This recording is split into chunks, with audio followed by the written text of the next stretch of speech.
Since Dan Beck began coaching at Easton Valley, he has always had two familiar faces right beside him on the bench, his wife and his son Matt. But COVID put a hold on that this year.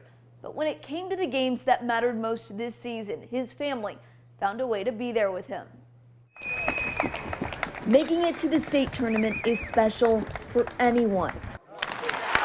The fans, the players, it's definitely super special.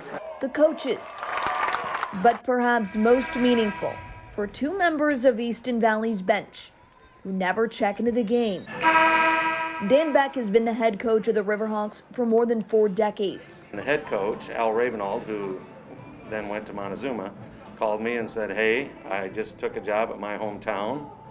Make sure you get your name in to be my replacement," and been there ever since. He's reached more than 700 career wins, but he hasn't done it alone. Not as intense off the court, of course. His wife Carla joining him throughout the years. Sometimes call her our team doctor. She's had to take care of kids that have gotten hurt. And their son Matt, too. It's been, I think, nearly 30 years now that he's been sitting on the bench with us. I think you like it all, don't you? Yeah.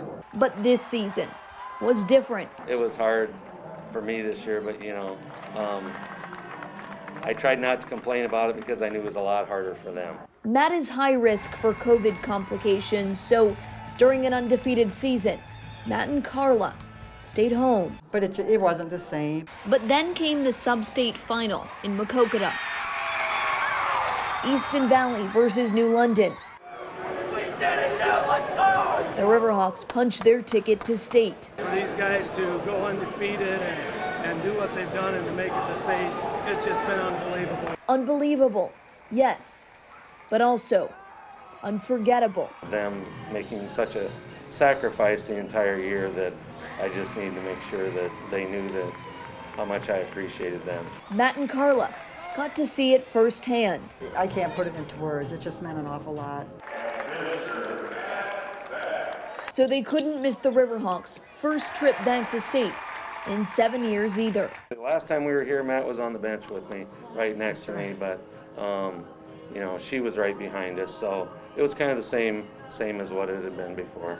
A little bit of familiarity in a year without much. It sucked this year not being able to have him at the games. So to be able to get him out here to the state tournament on the biggest stage and him get to watch, that was just really cool. The Riverhawks may have lost the game. Did you like your name being announced?